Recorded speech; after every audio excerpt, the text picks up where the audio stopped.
Episode 612. My conversation with today's guest, Lorin Harrison, knits together the threads of several past podcast episodes.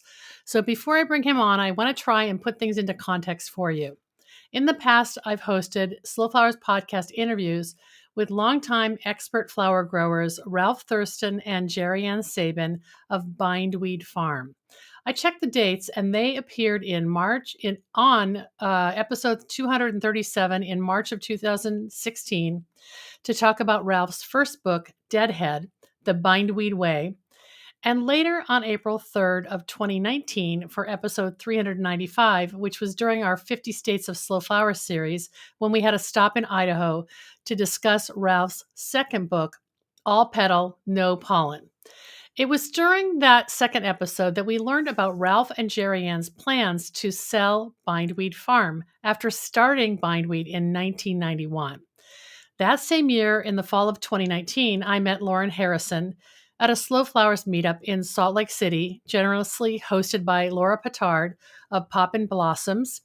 I learned of Florage, the business he and his former partner owned, a flower farm based in Paradise Valley, Utah, that had expanded to manage marketing and sales for a number of Utah flower farms, a mini collective, if you will. Fast forward just months later, and Florage had purchased Bindweed, taking over the Blackfoot, Idaho flower farm, their sales channels, and more. It's an impressive and longish story, so I'll let Lorin tell the rest of it. Suffice it to say, most flower farmers are coming out of COVID hoping that 2023 will be a year of stability. After enduring so much change and turmoil, floral agriculture deserves something more stable. But so much is uncertain, and my discussion about these issues with Lorin began when he and I reconnected last August at the Association of Specialty Cut Flower Growers Conference. I've been hoping to get him back on the Slow Flowers show and podcast, and well, here we are. 9 months later, we're finally doing it. Let's jump right in and meet Lorin Harrison and learn about what I'm calling Florage 2.0. I hope you learn as much as I do. Hi, everybody. I am so excited today to welcome my special guest, Lorin Harrison of Florage. Hi, Lorin. Hi, Deborah. It's great to see you. And hey, I love your botanical shirt. That's really awesome. It's only for those special occasions. You don't farm in that. No, not yet. No, but people are going to ask, like, where did you get it? Because that's something that I can see a lot of flower farmers wanting to wear. Well, that wasn't planned, but I had to just break the ice. I'm so excited that Lorin agreed to come on the show with us. He's going to share some video tours of his farm that we'll tack on to the end of this conversation. But like, we've got a lot to talk about. You and I first met in 2019 when I was in Salt Lake City, and there was a gathering of flower farmers, kind of impromptu, and it was really fun. And you drove quite a distance, so I was impressed by that. And you've just had a lot happen with Florage since then, and you've got a big farm under your watch now. So I wanted to just ask you, I don't want to break your news. People know about this if they follow you, but tell us, what on earth did you do buying an established flower farm with a huge market operation and like 0 to 60, man? That was crazy. It was crazy. And it was not part of the plan in the beginning. It all kind of started out slow, like a lot of them do. And we just kind of started out as kind of a cooperative where we were trying to get flowers from other small farmers. We were selling things to smaller florists. Through Florage 1.0. Yes, because we kind of started it almost as a cooperative type of a thing, a collective, and had bought some plants from Ralph Thurston, the previous owner of Florage Farm, which was Bindweed Farm prior. So we bought a market, and then things got a little bigger, which kind of put the collective on hold because we needed to, we had enough flowers to move and didn't have the bandwidth to bring in all the other things. Mm-hmm. So it grew fast, very fast. And what year was that? 2019 was actually. Oh, okay. Okay, so you were kind of, Florage was kind of selling its own product from your previous Yes, property in Paradise Valley, Utah, but also kind of brokering other people's product. correct. And we did have your former partner, Allie, on the podcast. So I'll dig out that episode and share it in our show notes so people can kind of hear that original model. And now you're in this kind of all-in model with just your farm, right? Yes. In a different market, and a very different market, and that was part of the thing. Is we I had see. no idea. So when you buy a market of this magnitude, it's different. You change your pace. Like very fast. Yeah, So to keep up. I remember seeing that we're just talking about Ralph Thurston and Jeriann Sabin, who owned Bindweed Flower Farm for, I would say, almost 20 years Over 20. in Blackfoot, Idaho. They're past guests of the podcast, so people may recall their unique market, and that's what you're talking about. Like, it's an established a couple different markets that they sold into, and now you're building that kind of with your own imprint. Tell us a little bit about that, because it's Idaho. Where are these markets? So the markets are high-end events and weddings at large destination resort towns to the east and the west of us. 2 hours to the east and 2 hours to the west of us are the big markets. Jackson Hole, Wyoming, and Sun Valley, Idaho. Wow. We also now we go through a collective out of Salt Lake, where we also hit Salt Lake City and Park City. So your flowers hit those markets, but you don't have to deliver to them, right? Yes, and you pay for that a little bit, but there's definitely some worth, in paying that percentage to take you out of, dealing with florists takes a lot of your time. And that is really what the model that I recall Bindweed had was these sort of wedding and event florists in these high-end markets. There were also a few retail florists that recall. Are you selling to those? Yes, and some grocery stores also, where we'll do sunflowers and tulips, some of the larger bulk items for grocery stores. And some of the grocery stores are also in those towns, and they kind of have a different pace than your hometown. So it's basically all wholesale then? Yes, all wholesale. Wow. So how did that transition go? I mean, it seems like there was a period of overlap where you were already flower farming, but you were learning maybe the scale that you all of a sudden acquired, which is maybe a little different. No idea of the scale. Okay. It was very difficult because we had 2 farms at the time. Paradise Valley Orchard was 5 acres.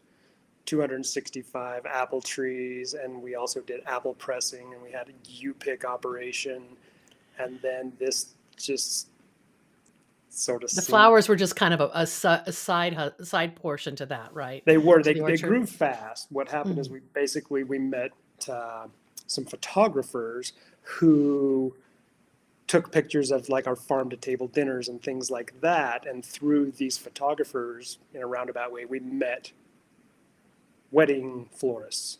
Yeah, sure. So that's how I met people like Sarah Winward and Emily Thompson, Emily Abenson, Madison Hartley. Those are all of my inspirations as far as your muses. Yes, that's not too shabby, Lorin. and then started to learn about. I had no idea about the event and high-end wedding. I didn't even know it existed, to tell you the truth. Not at that scale.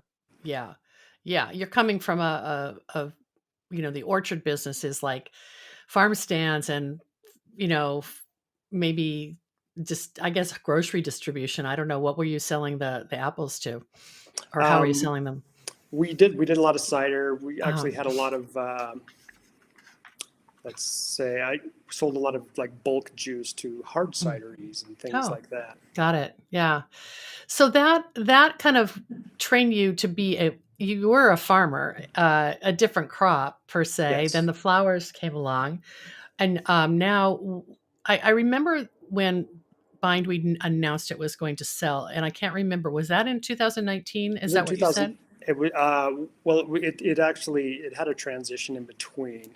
Okay. So I believe that it actually went up for sale in 2017. Oh, okay. But you kind of came into your hands when? Right, we got it in the fall of 2018 Okay. because our first crops, the tulips, came out of the ground, and it was COVID. And Lucky you. and high-end markets shut down in a hurry. Oh, man. Sun Valley was the second town, I believe, in the United States to shut down after New York. Really? And so So nobody. about the time that your bumper crop of your first flowers of the season tulips were exploding. Yes. Oh my gosh. So What start did you that do? dreadful. You're here, you survived. Yes. Survived would be a good word for it. Yeah. We treaded through the shallow waters. We did a lot of delivery of, we call them Corin tulips, and we did door drops. People would pay us through Venmo, and we just drove around and put a business card and a wrap around it and threw it on doorsteps, and people. So we moved tulips. It probably wasn't very financially, good, but it moved product. It got the name out there, and it did nothing. Not much went to waste. Because when you acquired Bindweed, you didn't buy the name. You wanted to keep your brand and update it to Florage, right? Yes, it wasn't something we intended to do in the beginning. It was just kind of a natural progression, I guess, to keep the business we had growing, and then also to put our own brand on it. What is the acreage on the property you are now growing in? We're just under 12 acres. Okay, so you went from 5 acres to 12 acres, and maybe even more because you weren't producing flowers on 5 acres, right? No, we probably had an acre and a half of flowers there. Jeez. Wow. So it was. How did that go, Lorin? How was the education of Lorin Harrison? The education was very fast and furious, and there was a lot of stress, and we lost control of some things. I mean, people lose control of every season. You see the way that climate change has affected flower farms, with these unpredictable events. And you just mentioned to me that you had, another weather episode this week. So that adds another layer of stress to just talk about treading. And you also learn about the resiliency of a lot of the flowers, and the way we go into looking at things is that you're going to lose something. Something's not going to do well, whether it's too sunny, too wet, hail, but something's going to thrive. There's always, with enough flowers, we do over 80 different varieties of flowers, give or take. Depends on the year. Some things do well, and some things don't do so well. I love your outlook, though. Something will thrive. I mean, that's just important to remember. And I agree with you about the resiliency of so many plants. I remember, this is just a little personal aside, but I remember we did a home construction, complete teardown of an old bungalow in Seattle, and like from the 20s. We kept the foundation, and there was a lot of just destruction on that property, and lo and behold, those Japanese anemones from probably the 40s came back like stronger and stronger after the home construction was done. And I just marveled at that. And that was sort of my first visual example, like, they're under the ground waiting for, the conditions to improve, and they're going to come up. And I don't know if that's what you mean when you talk about things surviving. Waiting for a little love to come back, and somebody to, clear out the weeds, which are, weeds are flowers themselves also. Exactly. So what's the structure at this 12 acres in Blackfoot, Idaho? Is it all field crops, or are there high tunnels? What are your blocks of growing? We have 3 minimally heated greenhouses, like 24 by 96 foot. And by minimally heated, we try to hit the Eastern market. So we'll turn things, up to just above freezing, like first week of February type, to hit that market with a couple of things. Mainly tulips, or? Mainly tulips, but we have freesia, ranunculus. Ranunculus is our second biggest crop. Tulips are one of our biggest crops, and then the rest of it is we have a lot of perennial type things, a lot of fillers, branches, 9 bark. We have raspberry, blackberry foliage. Yeah, all of that is what is the event designers are demanding as well, because Yes. they have this scale of needing to Yeah, fill large spaces. Yeah. the quantity is hard to grasp. Ralph always told me that 1,000 plants doesn't go as far as you think it does, and it doesn't. Do you find yourself quoting Ralph a lot? Like he's still kind of involved in terms of advising you, right? Yes, he's got great advice. I think that maybe sometimes, I don't always follow his advice because we definitely have a different way of thinking about Yeah, doing it. you've got a different business. Helpful. Yeah. And So times change a little bit too. yeah. And designs change always, but he's grown, he's tried and grown everything here. Yeah. And we have a few things, like our climate is very harsh. We're a 5B, but we were also a 5B in Paradise, and the difference between those two 5Bs is very substantial. Wow. Based on snow cover. There we had snow cover. Here basically it blows away. And the pH here is very high. We're at 8.2. There's a lot of things that just don't thrive in that pH or don't thrive in the intense high desert sun here. Our growing season is about 90 days, give or take, with a chance of frost often.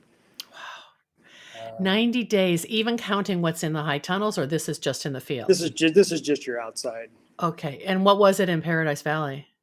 It was very, very similar. Okay. It was just so we didn't have the harshities of exposed. Yes, the exposure, high desert, exposure in Idaho is very different because there we had trees and some grass and not as much wind. And here we deal with wind and the sun. The sun is intense. I can't even believe I got you to do this interview right now because you've already gotten through that those high value high tunnel flowers that you moved for Easter, and I'm assuming Mother's Day as well, right? Yes.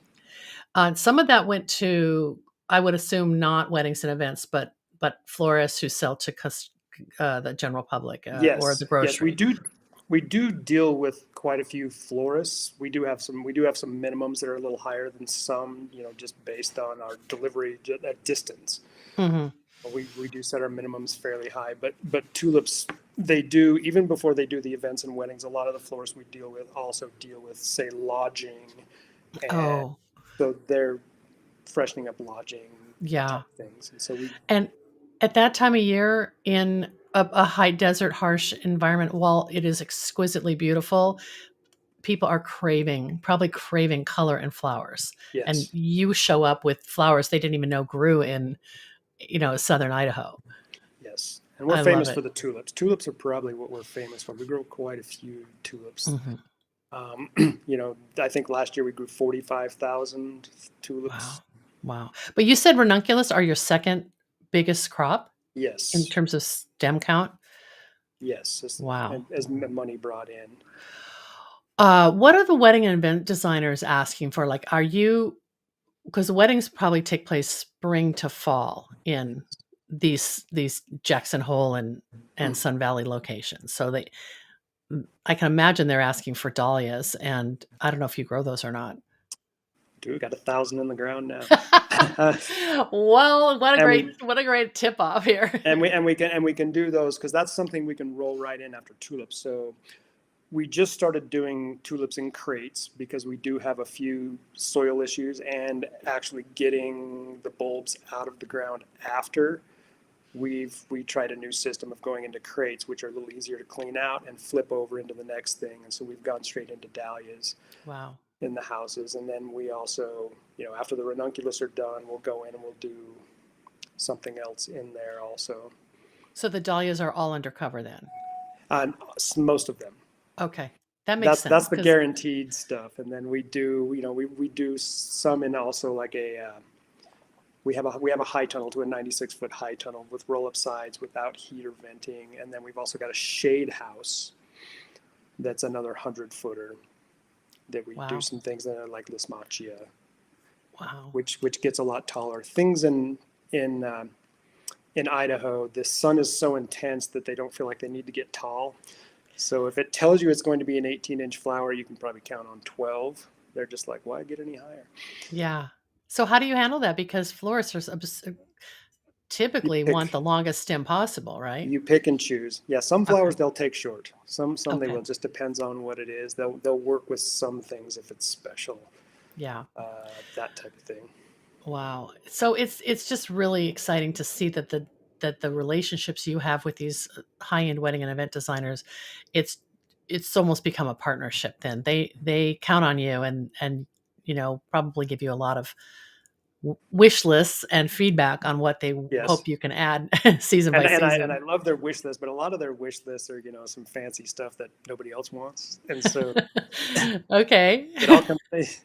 So I do grow a few of those for Yeah. that like that kind of thing, and I've worked with these florists too. So I've actually done the events and done the weddings, and that's a really great way to get in there and see where your product is being utilized. You mean like freelance for them or helped Yes, install? Oh, yes, wow. help installations. If you want to work hard, those people work hard. But what a strategy. I mean, if more flower farmers could do that and really see how their product, becomes art, it changes your whole attitude about It's what you're growing. in so many ways. It just changes how it's utilized, and you can learn from them because they know how long it lasts, whether it can be left out of water, whether it can be used in an arch, or whether they've got to have the little water pods put on them, or whether it can just be left out, or what's used in boutonnieres and corsages and things. Yeah. I love that. I know that you do some floral design and you recently went to I guess last fall went to a really amazing European workshop. You want to talk a little bit about that? Or was that just like a boondoggle vacation? It was work, right? It was work. It was Yeah. flowers. I was around flowers, but I took a trip to Belgium, to Emily Avenson's place, chateau that she has. Beautiful place. I highly recommend it. And what's her business called? Floropian. Okay. I'm probably butchering it a little bit. No, I follow her on Instagram, but I really didn't know that she was doing these amazing destination workshops till you mentioned that you went over for that. But did you know her beforehand? Just through communication. Met her through Madison Hartley. Okay. At Heart Floral, and she just set up. That was basically the setup to meet her, was to go to Belgium and take it. It was actually, she does floral design classes. She'll do one-on-one, or she does groups. This one was a retreat, so it wasn't a requirement to do flowers, but she was there to basically let you relax and do whatever you wanted. But it turned out that everybody kind of wanted to learn what they could from her, and it really turned out to be an amazing trip. Wow. I didn't want to come home. Belgium's very nice. Well, you know how to buy a flower farm. Maybe start shopping in Europe now. I know how to buy a ticket. Plane ticket. But really in your day-to-day life, you just simply don't have the luxury of designing. It seems like your plate is full farming and running a farm, right? Well, I throw a lot of, there's got to be testing. I mean, you have to Yes, I'm glad to hear that. I mean, they've got some behind me. Lilacs are something that you only get them for a brief moment. You've got to bring them inside and enjoy them for sure. Oh, that's so great. Well, if you have any photos from that workshop, I'd love to share them in our show notes of what you designed in Belgium. I can do that. If you can share. Oh, that's so cool. So, can we talk about how you manage this farm? Because I know this is not your full-time, or it's full-time, but you also have another full-time off-farm job. And I think a lot of people are in this situation. What would you be willing to share a little bit about that? Sure. I have a farm manager, Megan, and she's amazing. I couldn't do it without her. And then, so she manages basically the aspects of the farm, manages the growing and the growing. She's got a lot on her plate.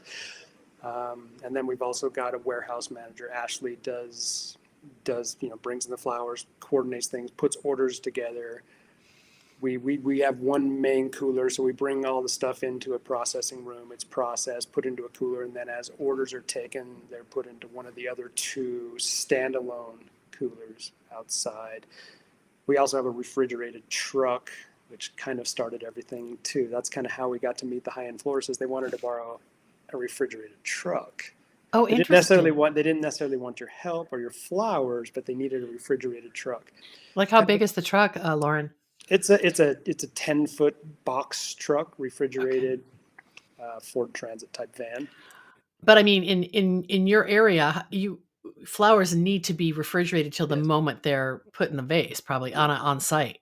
We can get away with like delivering to Jackson because we leave in the morning and it's very high mountain and it's cool in the morning. So if it's orders and you're not doing like speculation shopping off the truck where they're sitting, you can get away with a non-refrigerated for those types of deliveries. But this is your secret special. What do you call it? Secret sauce is having this refrigerated truck. I'm saying it's kind of what started the ball rolling because once you network into a certain thing, it's a relatively small group, the high-end floral industry and the designers of that caliber. They all kind of know each other, and once you get the ball rolling a little bit, it picks up speed, snowballs a little bit. Well, also, I'm thinking about, even though these are luxury destinations, there are only so many venues that can have a wedding every weekend. So it's a little bit finite based on the places where weddings can take place, right? Yes, and a lot of them are actually like private residences also, where you have, the families of Jackson Hole, or, you're getting the Rockefellers and things like that. And if a grandson gets married, they might do it on one of the ranches. How many NDAs do you have to sign? Quite a few. Yeah. Okay, so you had that sort of like pulled Florage into this network, and then people wanted to borrow the truck. But what was the next iteration of that? Was obviously they wanted to buy your flowers, right? Yeah, well, it was like, well, we can fill it with flowers and we can bring it in there, and it's like, I can drive the truck for you and then offer to work for free. If you really want to get into the industry, offer to work for free. Just to help them pull off that tell me you'll wash buckets. Tell me you'll do anything. You'll move buckets. You'll carry buckets of water upstairs. And if you do anything like that, then you become valuable.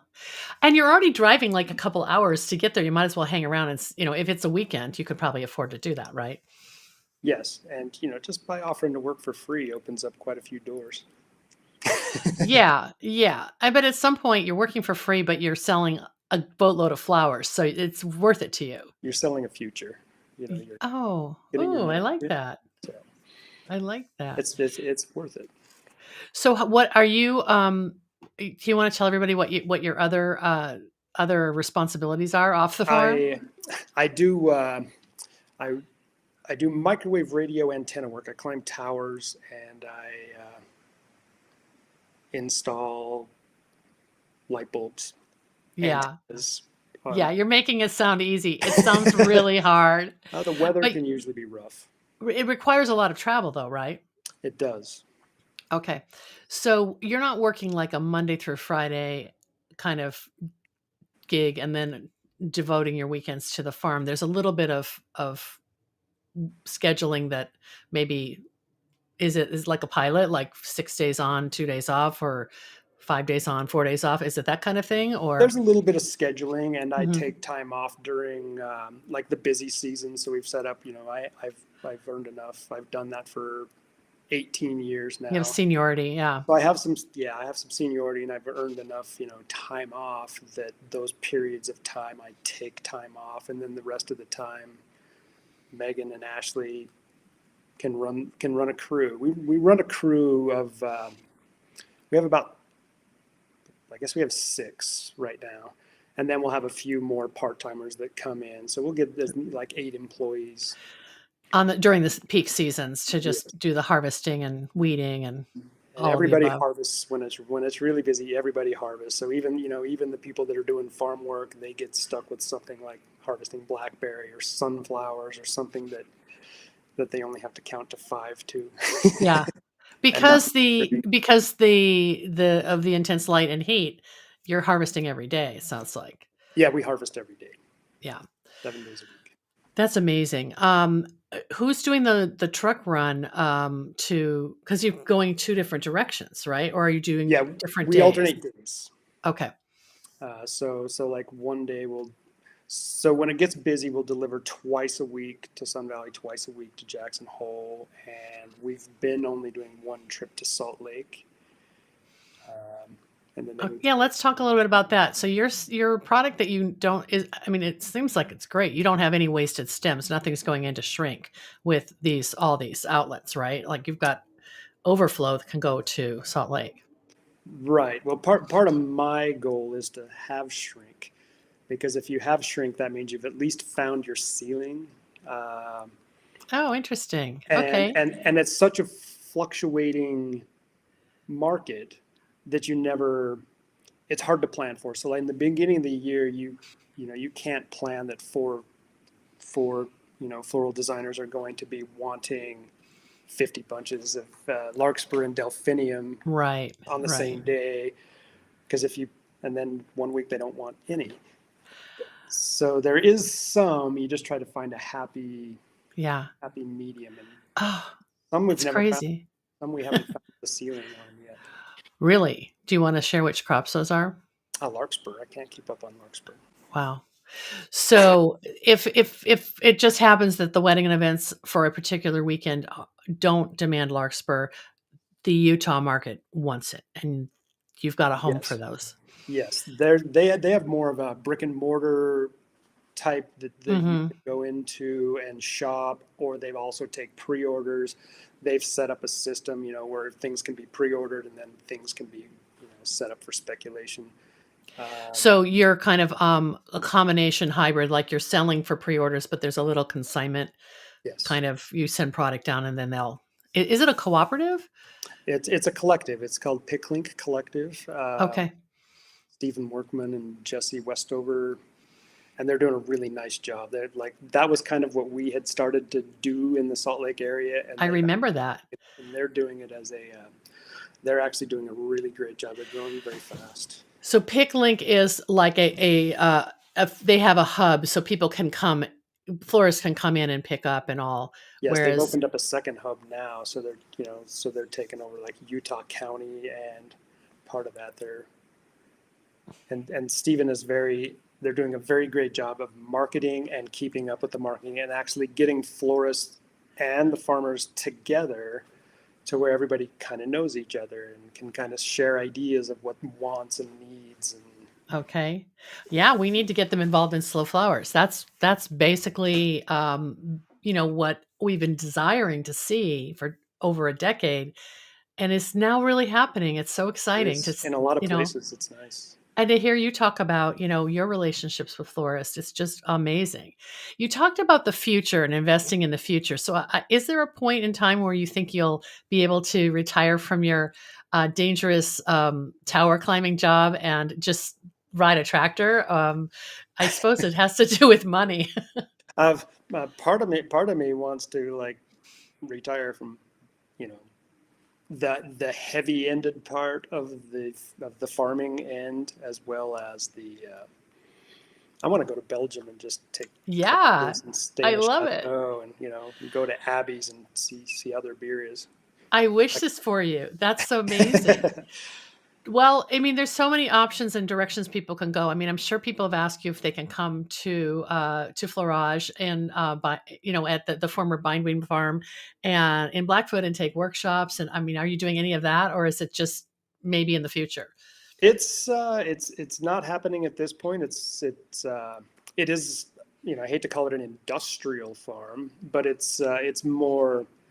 It's a working farm. It's a working farm. Yeah. It's got beauty, and we have had florists come here and do some little workshops and that kind of thing. And I prefer to head in that direction rather because our bandwidth is a little limited. Yeah, but you can facilitate if they wanted to do something. Your flowers are right there. What a better fit for a small workshop. Oh, wow, my head is spinning. I really want to come visit. I've seen lots of photos of the area, and also I know Ralph has written a couple books, so I saw photos when I had him on the podcast. But now it's Lorin's farm, and I know you're going to send me some photos, and you're going to shoot a little video for us. So thanks for that. What have I not asked you, Lorin, that you want to make sure we talk about before we wrap up? Ooh, we've covered up some of the things.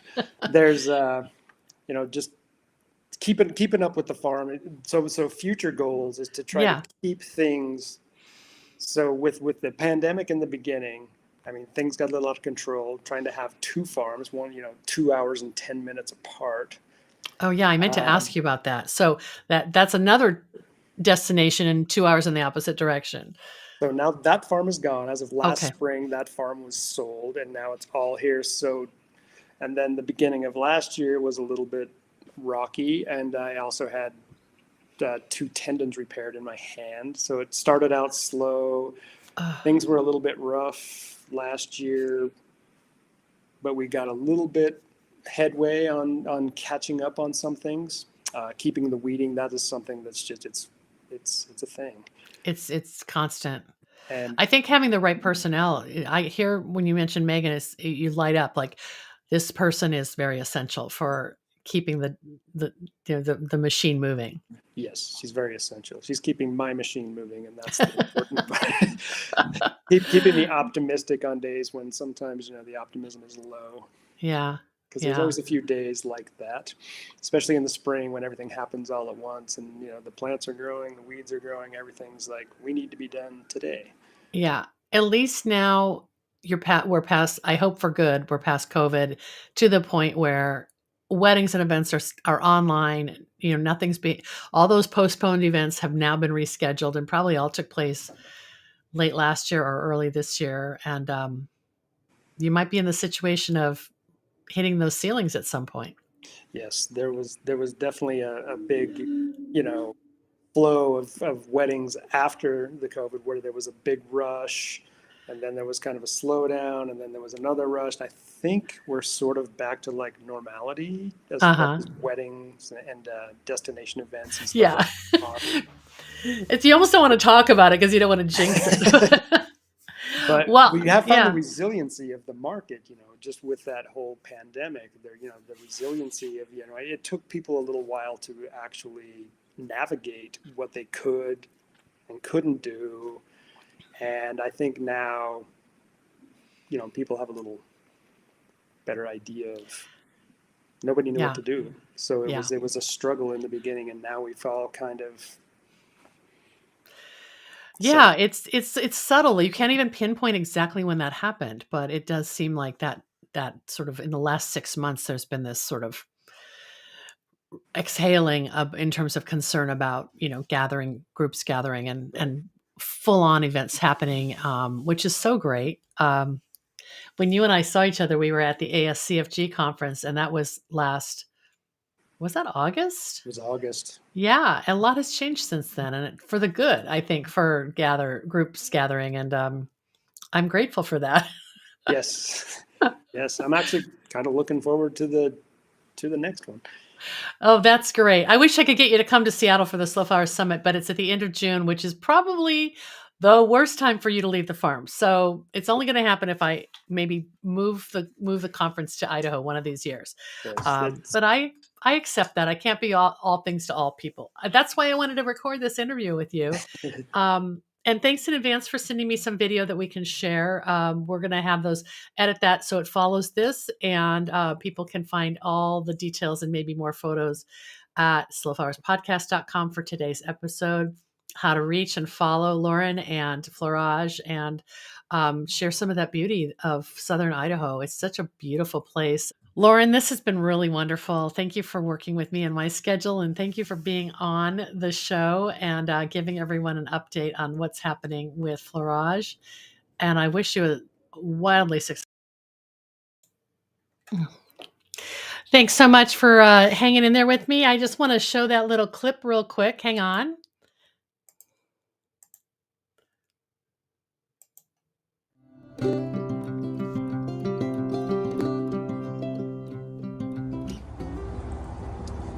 This is one of our minimally heated greenhouse spaces.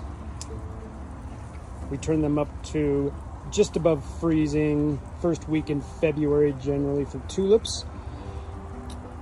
We plant our tulips in crates, makes it a little easier for us to clean out, and then we flip them over into dahlias or some other warm weather crop. We alternate it between the 3 houses each year. We also grow some callas, perennial sage, and a few odds and ends when we have to tuck something in a corner.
Okay, thanks so much for joining me today. In addition to that video clip that Lorin just shared, I've got lots of beautiful farm flower images that I'll have in the show notes when we air episode 612 on May 31st at slowflowerspodcast.com. I want to take a moment to thank our sponsors who bring this show to you. This show is brought to you by slowflowers.com, the free online directory to more than 850 florists, shops, and studios who design with local, seasonal, and sustainable flowers, and to the farms that grow those blooms. It's the conscious choice for buying and sending flowers. And thank you to our lead sponsor, Farm Girl Flowers. Farm Girl Flowers delivers iconic burlap wrap bouquets and lush, abundant arrangements to customers across the U.S., supporting U.S. flower farms by purchasing more than $10 million of U.S.-grown fresh and seasonal flowers and foliage annually. Discover more at farmgirlflowers.com. Thank you to Rooted Farmers. Rooted Farmers works exclusively with local growers to put the highest quality specialty cut flowers in floral customers' hands. When you partner with Rooted Farmers, you're investing in your community, and you can expect a commitment to excellence in return. Learn more at rootedfarmers.com. And thanks to Johnny's Selected Seeds, an employee-owned company that provides our industry with the best flower, herb, and vegetable seeds, supplied to farms large and small, and even to backyard cutting gardens like mine. Find the full catalog of flower seeds and bulbs at johnnyseeds.com. And thank you to Mayesh Wholesale Florists. Family owned since 1978, Mayesh is the premier wedding and event supplier in the U.S., and we're thrilled to partner with Mayesh to promote local and domestic flowers, which they source from farms large and small around the U.S. Learn more at mayesh.com. The Slow Flower Show is a member-supported endeavor, and I value our loyal members and supporters. If you're new to our weekly show or our long-running podcast, check out all of our resources at slowflowersociety.com. I'm Deborah Prinzing, host and producer of The Slow Flowers Show and the Slow Flowers Podcast. Next week, you're invited to join me in putting more slow flowers on the table, one stem, one vase at a time. The content and opinions expressed here are either mine alone or those of my guests alone, independent of any podcast sponsor or other person, company, or organization. Thanks so much for joining us today, and I'll see you next